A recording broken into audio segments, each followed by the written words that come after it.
Souleymane Dembélé. da nga jóge Tambacounda ñëw fekkee daaka bi. waaw ñun dañuy ay taalibe lii nag tradition la si ñun chaque année danañ ñëw fekkee daaka bi ñëw fekkee ñaan nuñ ko defee woon daaw ren suñu borom may nañu ñu ñëw teewee ci jàmm ak salaam ñëw fekk ci sëñ bi fekk ci njaboot si yëpp fas yéene ñaanal Sénégal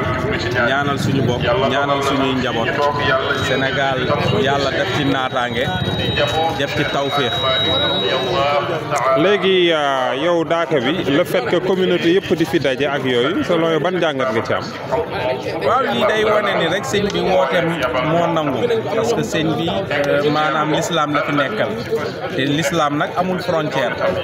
moo tax nag te soo xoolee daaka mu ngi positionné ci zone boo xam ne daanaka frontière ak Guinée Bissau la ak Guinée Conakry ak tamit Gambie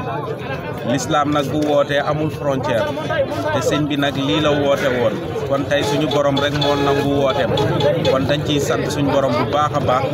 di ñaan suñu borom lépp loo xam ne ñaan nañ ko fi rek suñu borom nangul ñu ko. Et pour cette année on a constaté que yàlla dogal na bëriwul accident amul ay incident ay feux de brousse incendie ak yooyu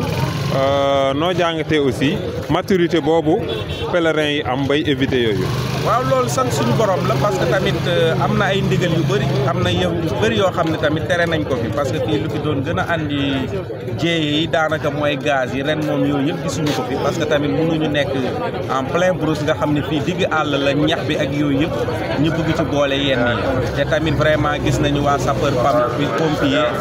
ak les forces de l'ordre les forces de défense d'une manière générale ñu ngi def liggéey bu mucc ay franchement d'une manière générale gis nañ que l'organisation vraiment jaar na yoon. nawet bi mu ngi jege am na ñuy profité di jëndaale fii matériel agricole usine ak yeneen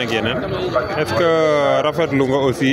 genre commerce boobu nga xam ne dañ ko duggalaale ci biir. xam nga daaka bi moom l'islam moo fi andi nit ñi waaye doon na loo xam ne aussi c'est maanaam da ngay yaakaar ni sax fii daanaka activité économique da ngay jàpp ni sax ab luuma la parce que ñëpp fiy daje mu képp façon commerce bu ne dañ ko fiy def. kon tamit puisque nawet bi tamit mu ngi jege gis nga ni am na ñoo xam ne ñu ngi profité di ci jënd ay machine parce que vraiment Sénégal xam nañu réewu baykat la kon loolu yëpp tamit lu ñuy rafetlu la rek franchement. njiitu réew ci mooy dernière question bi ñëw na fi nee na aussi dina def lu mu mën